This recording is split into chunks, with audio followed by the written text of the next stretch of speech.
Welcome to another episode of Tarnished Tutorial. Today we are taking on the myth, Godfrey, the First Lord. It's Stompin' Tom himself, so get ready, buckle up, and let's get this going.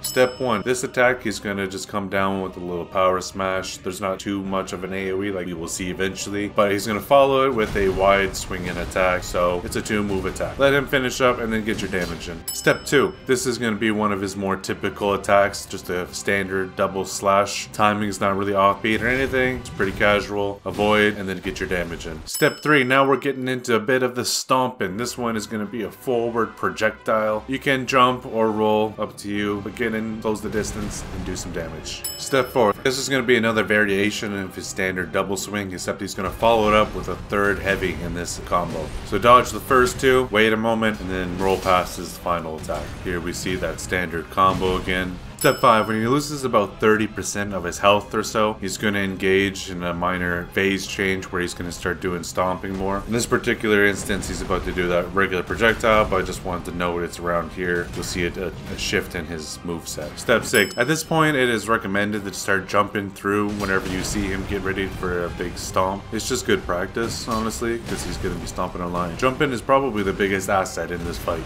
Step 7. He has a axe slam followed by one of his regular combos. Do a better job at not getting squished and then avoid the 2 attacks following. Step 8. Usually you want to watch out because he will, in many cases, slam his own axe into the ground, creating AoE. Whereas in this case, I broke his guard, but that is definitely something he does a lot and actually is something that usually gets me. Punish the old boy. Step 9. He does this huge wind up when he's doing his first phase change. It's at this point you want to get a little bit damage in, but watch out because he's going to come down heavy and it's going to cover pretty much the whole arena. You can roll through, but jumping is a little bit easier, and you can always get your jumping heavy attacking on the way down. Step 10. Now these stomps are going to cover huge amounts of surface area. I definitely recommend using your jump. Watch out because he's going to be doing them in pairs quite often. And we move on to the actual second half of the fight. Step 11. He starts this phase with a charge and attack that's going to grapple you and just punish the heck out of you. It's really weird. You can roll towards at the last minute to avoid it, but I usually just run back a little bit and roll away from him, and that actually works a little bit better because if you mess up your timing whatsoever, he's going to grab you, whereas here the jump actually gets you some distance away from him. Step 12. This is another variation of that same attack. He's going to come charging at you, hit you, and do a ton of damage. These grapples you can do nothing about if you get caught in it.